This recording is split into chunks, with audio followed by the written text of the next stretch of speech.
Trilhas da Democracia de hoje entrevista o professor titular de Sociologia da Universidade Federal do Rio de Janeiro e coordenador do Núcleo de Estudos em Cidadania, Conflito e Violência Urbana, também da Universidade Federal do Rio de Janeiro, Michel Missi. Michel, seja bem-vindo ao Trilhas da Democracia, é um prazer recebê-lo nessa arena de discussões, sempre em defesa da democracia e dos direitos humanos. Eu começaria te perguntando, fazendo uma pergunta a partir de uma pesquisa que você coordenou e que foi publicada em 2013, junto com outros autores, cujo título é Quando a Polícia Mata, Homicídios por Autos de Resistência no Rio de Janeiro, que foi uma pesquisa realizada no Rio de Janeiro, e que teve como recorte cronológico os anos de 2001 e 2011. E dessa pesquisa, por favor, me corrija se estiver sendo feita alguma incorreção, vocês identificaram mais de 10 mil homicídios praticados pela Polícia do Rio de Janeiro, supostamente em reação, em função da reação desses que acabaram morrendo, a ação da polícia, da polícia de maneira geral. Não é? Alguns anos depois, não é, você deu uma entrevista à revista Época, não é, tendo como base a publicação da oitava edição do Anuário Brasileiro de Segurança Pública, não é? E que foi uma entrevista à revista Época, em que havia um dado, que é um dado extremamente preocupante, de que a polícia brasileira mata em 5 anos o que a polícia mata em 30 anos. Eu te pediria, então, Michel, que você falasse, rememorasse essa situação da primeira década do século XXI, e se, na segunda década do século XXI, que já se encerrou, se houve alguma modificação mais substantiva. Obrigado pelo convite, Marco. É um prazer participar. Eu acho que essa questão já está entrando para a história de tão antiga. Né?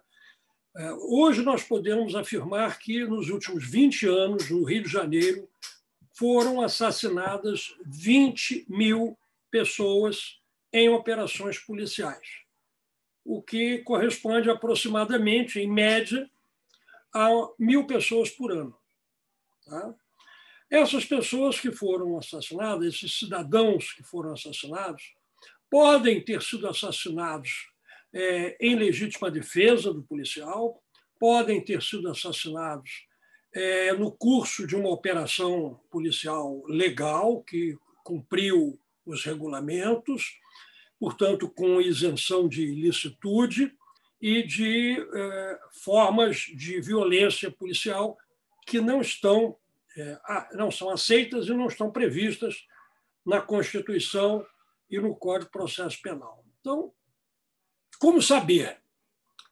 Havia uma pesquisa pioneira de um juiz aqui do Rio, Sérgio Verani, sobre autos de resistência.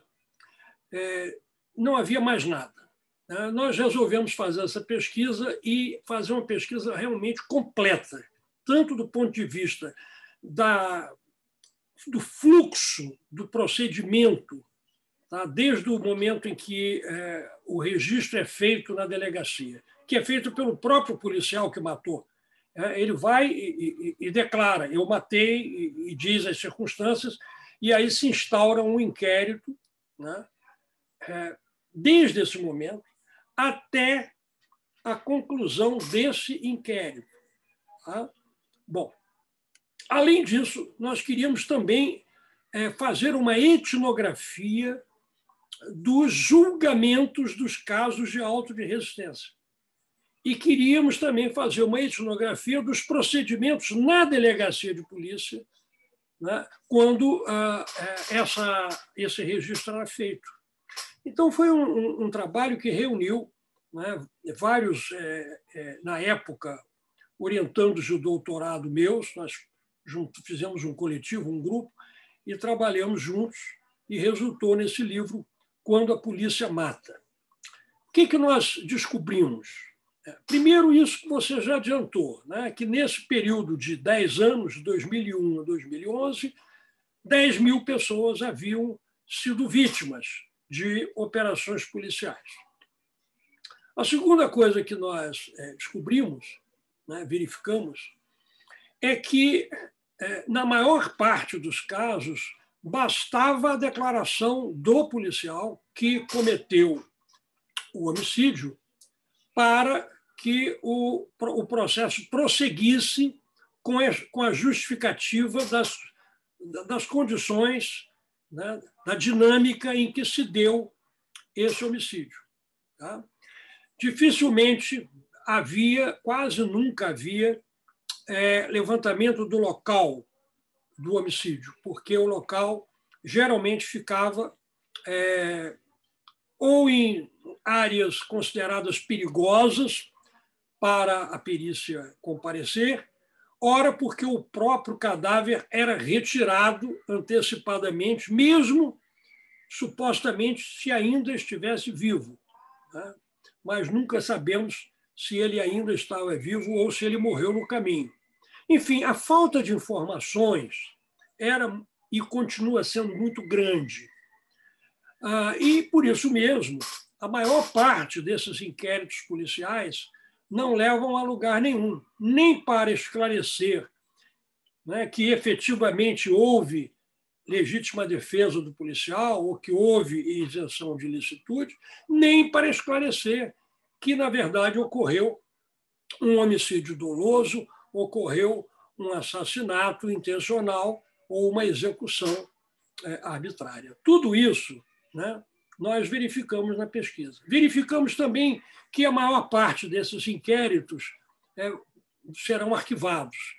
De todos os casos levantados na época, apenas 9 foram denunciados pelo Ministério Público até 2 anos depois. E apenas 2, se eu me lembro bem, foram a julgamento. Quer dizer, de um total enfim, de quase, não me lembro agora, 1.000 casos, enfim, um número alto, relevante, 800 casos, apenas 2 chegaram 2 anos depois ao julgamento. Michel, tentando fazer uma relação com a política, né? Tentando fazer uma relação com governantes que exerceram o seu mandato nesse período no estado do Rio de Janeiro. Imagino que nenhum dos governadores desse período podem ser identificados com a extrema-direita. Digamos que são... Não, pelo contrário, quase todos tiveram governos com participação de partidos de esquerda, em coalizão. Pronto. Isso me traz à mente agora uma frase que vem sendo muito repetida ultimamente, que se refere aos riscos de autonomização desses aparatos policiais estaduais, né? Os riscos decorrentes de uma crescente autonomia da polícia militar, das polícias civis, de alguma maneira. Se a gente lançar, então, o olhar a esse período que você estudou, né? Esse tipo de procedimento, esse tipo de prática, né? O homicídio que acaba não resultando em nenhum tipo de punição, já que justificado como sendo auto de resistência. Será que a gente poderia retroceder no tempo e dizer que esse já é um processo que vem, esse processo de autonomia da ação da polícia militar, das polícias estaduais, já é muito anterior ao que a gente vive hoje no Brasil? Com certeza, com certeza. O que você tem no plano do governo, né, estadual, né, é uma espécie de uma dupla posição que, na verdade, também ocorrera no governo federal. Por um lado, não querer saber muito dessa área, quer dizer, um certo desprezo, uma certa indiferença por esse abacaxi, tá? Considerado um abacaxi político, meter-se muito nessa área. Por outro lado, né, a constatação de que a polícia, na verdade, é muito menos controlável do que o governador gostaria que fosse. Tá? Então, as duas coisas juntas. Isso é o que eu venho acompanhando há 40 anos no Rio de Janeiro. Eu não posso, na verdade, falar de outros estados. Eu estou falando do Rio de Janeiro. O caso do Rio de Janeiro, nesse sentido, é exemplar. O primeiro esquadrão da morte no Brasil surgiu no Rio de Janeiro, quando o Rio de Janeiro era a capital da República. Né? E foi uma iniciativa do chefe de polícia e não do presidente da República. Lembrem-se, o presidente da República era Juscelino Kubitschek. Mas o chefe de polícia do Rio de Janeiro era um então coronel Amaury Cruel. Ele delegou a um grupo de policiais, ele criou um grupo que ele chamou de diligências especiais, esse eufemismo é muito claro, né, para que esse grupo ficasse à vontade para eliminar ladrões, assaltantes, que eram os bandidos considerados perigosos na época, mais perigosos.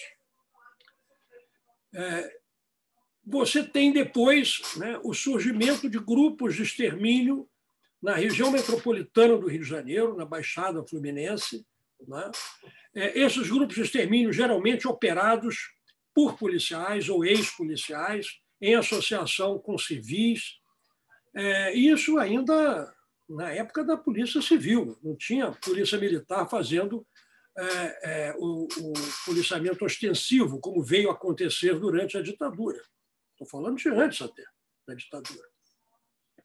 Então, observe, você já tem aí toda uma tradição de participação de policiais, de grupos de policiais, eventualmente até com a anuência dos seus chefes, seja na relação com o jogo do bicho. A imprensa está cheia de notícias sobre a caixinha do jogo do bicho do chefe de polícia do Rio de Janeiro, na época, seja na participação de grupos de extorsão sobre pequenos comerciantes, no sentido de oferecer compulsoriamente proteção a esses pequenos comerciantes, empresários das regiões mais afastadas da Zona Sul e do centro da cidade. Seria exagero dizer que essas são as protoformas das milícias no Rio de Janeiro, os primeiros sinais de organização paramilitar ou então de policiais que começavam a tomar conta dos territórios no Rio de Janeiro? Sim, visto de hoje para o passado, nós podemos dizer isso. É claro que, quando eu escrevi a minha tese de doutorado, ainda não havia milícias. E eu falava num processo de acumulação social da violência. Ora, esse processo ele alcança agora, com as milícias, mais um estágio perigosíssimo. Né? Mas, na verdade, ele, né, como você bem observou, ele já vem sendo preparado. E como não havia nenhum tipo significativo de interrupção desse processo por parte do Estado, ele foi ganhando terreno. Né? Naturalmente, foi encontrando cada vez mais as suas razões para se expandir. E a razão mais importante, depois dos grupos de extermínio, foi a relação de policiais com os traficantes, que começavam a explorar a venda de cocaína no varejo a partir dos anos 80. Atividade muito lucrativa e que os policiais, muitos policiais, né, passaram a oferecer também compulsoriamente proteção a esses traficantes, né, cobrando o que no Rio se chama de arrego, cobrando o arrego, né, que é, digamos, uma modificação importante, mas também uma continuidade com relação à cobrança de propina do jogo do bicho. Então, você tem uma história social aí das relações, né, do crime na cidade com a polícia. Né? Uma relação que recua, na verdade, à República Velha. na proteção aos bordéis, não é? Na proteção ao contrabando. Então, é uma história longa, né, que precisa ainda ser inteiramente recuperada. Você tem hoje muitos estudos, mas sempre pegando pedaços, trechos, contextos. É preciso recuperar toda essa história de acumulação social da violência no Rio de Janeiro. Ela é um modelo de muita coisa que acabou acontecendo também no resto do Brasil, né? Michel, além dessa afirmação, né, dos riscos de uma autonomização das polícias estaduais, uma outra expressão que vem sendo bastante utilizada é que o perigo é o guarda da esquina. A ideia de que as falas, o comportamento, né, das lideranças governamentais, né, do Poder Executivo, na verdade, elas dariam liberdade para a ação microscópica dos policiais. O que há de correto nessa afirmação e o que há de exagero, tendo em vista as formas de organização que existem no interior dos aparatos policiais? Não há exagero, não. O que há, efetivamente, é que um pouco mais aqui, um pouco mais acolá, você tem uma autonomização efetiva, tanto dentro da Polícia Civil, que é constituída de grupos, né? E esses grupos, quando um delegado é removido, vai o grupo todo com ele, né? Você tem grupos maiores que aglutinam vários delegados em torno de uma mesma posição, digamos, política ou de interesses partidários, e o mesmo, em menor proporção, curiosamente, ocorre na Polícia Militar, tá? Então, essa autonomização, eu poderia dar vários exemplos. Vários exemplos. Não, Michel, mas eu perguntava sobre essa questão de que o perigo é o guarda da esquina. Essa foi uma expressão muito apropriada, usada, se eu não me engano, pelo então vice-presidente Pedro Aleixo, quando se discutia na reunião a edição do ato institucional número 5. Né? Exato. Ele disse assim, o problema é o guarda da esquina. Quer dizer, ora, o que nós... Agora mesmo, essa semana, né, além do caso de Recife, nós tivemos um caso em Goiânia, eu acho que foi em Goiânia, né, em que um guarda simplesmente resolveu colocar na Lei de Segurança Nacional um professor que tinha um plástico no carro criticando o governo.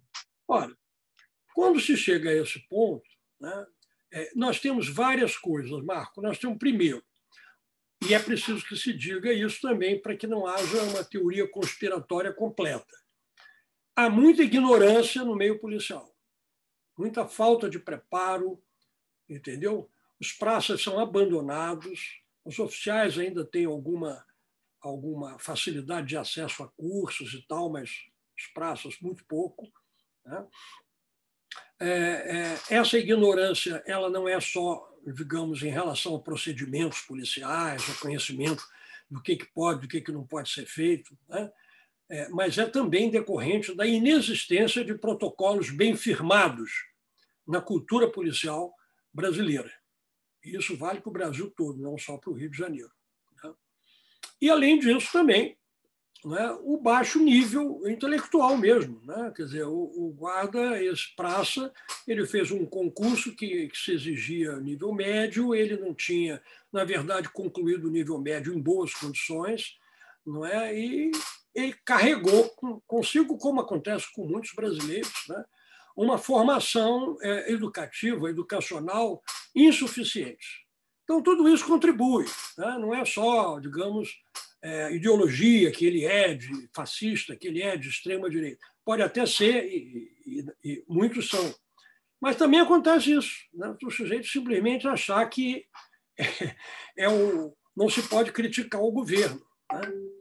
É uma forma de ignorância mesmo, de falta de cultura política, né? Aliás, para te falar francamente, eu acho que uma parcela importante dos que elegeram o atual presidente tem este perfil. É um perfil, entendeu? Digamos, insuficiente para o exercício da cultura democrática, né? Seria preciso que eles voltassem ao estudo, né? A formar uma consciência cidadã, que muitos deles não têm efetivamente, não tiveram chance, inclusive, de aprender, de ter.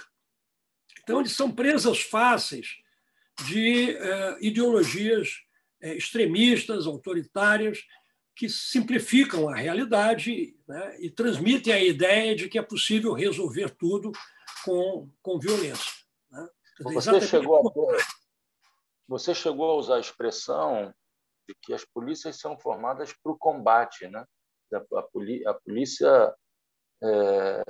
Quer dizer, eu imagino que você tenha feito esse comentário, né, de maneira crítica. Mas a polícia civil não. A polícia civil não. Ela resolveu virar agora combatente de umas décadas para cá, porque ela não tinha nada a ver com isso, né? Ela, pelo contrário, ela tinha um relacionamento com base em informantes, né, nos meios do submundo. Ela trabalhava com informantes, né? E, com isso, ela construía, digamos, estratégias inteligentes de operar sem muita violência. Isso no passado, né? E exatamente porque foi se perdendo, né, competência nessa área, é que a polícia começou a achar que o recurso à violência seria mais simples, mais fácil, mais direto, menos trabalhoso e menos caro, né? Quer dizer, a polícia ainda não tinha entendido, como não entendeu em grande parte até hoje, né, que toda a pacificação da sociedade moderna se deu exatamente para impedir que a violência se transformasse no principal recurso de solução de conflitos. Então, nós temos muito que avançar nessa área. Veja, Marco, nós fizemos a Constituinte, né, e a Constituição de 88 não tocou nessa área, não tocou na área de segurança pública, não tocou na área de justiça. Essa área passou incólume, é a mesma que existia durante a ditadura, antes da ditadura. Você teve avanços significativos, inclusive durante a ditadura, na área de educação. O sistema de pós-graduação brasileiro foi construído durante a ditadura, né? Você teve muitos avanços na área de saúde, a criação do SUS também começa no final da ditadura. Ora, na área de segurança pública não se tocou, não se mexeu. E toda vez que se tentava alguma modernização nessa área, a reação corporativa era violenta, muito forte. Quais os possíveis caminhos para que houvesse uma solução democrática para a questão de segurança pública e que não desembocasse, que não desemboque nessa criminalização da polícia, que vem assumindo cada vez mais um discurso forte dentro do campo das esquerdas e, particularmente, dentro da juventude? Por favor, Michel. Essa é uma questão muito importante, né? Para responder muito rapidamente, eu diria duas coisas. Primeiro, as milícias têm que ser criminalizadas, porque elas não são polícia. Elas são milícias, são grupos parapoliciais ou paramilitares, ilegais e criminosos. Têm que ser reprimidos. A polícia é outra história. A polícia tem que ser modernizada. Nós temos que fazer o que não fizemos na Constituição de 88 e nem antes, que é adornar a nossa polícia e o nosso sistema de justiça. Não é só a polícia, não. Nós temos que trazê-lo para a modernidade. Trazer a polícia é um processo longo. Isso aí não vai ser feito da noite para o dia, né? Mas é preciso deixar claro, né, para a sociedade que a polícia é uma instituição importantíssima na regulação e administração de conflitos, sejam esses conflitos de vizinhança, próximos, sejam conflitos criminalizados. Então, é muito, muito relevante termos uma polícia que siga protocolos, que esses protocolos sejam conhecidos de todos os cidadãos. Portanto, o cidadão sabe o que a polícia pode e o que a polícia não pode fazer, e o policial também sabe o que ele pode e o que ele não pode fazer. Isso tem que ser acompanhado através de um tipo de inspetoria externa à polícia.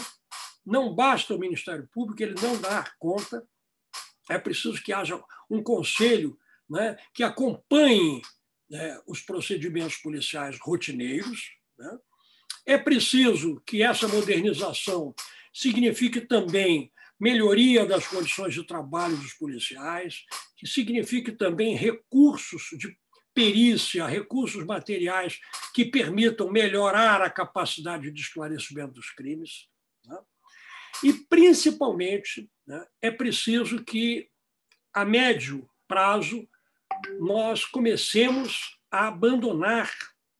Eu já estou abandonando no curto prazo, mas eu sei que é difícil para o resto da sociedade fazer isso logo. Abandonar a guerra às drogas. A guerra às drogas tem sido uma das responsáveis, não apenas pela corrupção na polícia, como também por essa inventiva que Deus sabe de onde partiu, que faz com que os policiais tenham criado o crime preferencial, que é o varejista de drogas das cidades brasileiras. Isso é um absurdo. Nós temos crimes muito graves, muito sérios para serem investigados, né? E não é possível que a polícia tenha se especializado fundamentalmente em fazer operações letais, não é, contra trabalhadores pobres, negros, que estão fazendo da venda de drogas o seu ganha-pão. Então, você veja, há muitas dimensões do problema. A esquerda, infelizmente, durante muito tempo, achava que o problema da criminalidade era só um problema de pobreza, né? Como se acabasse com a pobreza, acabava com a criminalidade. Ora, o crime não tem privilégio de classe, ele ocorre em todas as classes sociais, né? O que acontece é que os crimes praticados por jovens pobres e negros acabam tendo a preferência, são os crimes preferenciais, né, da nossa polícia, infelizmente, né?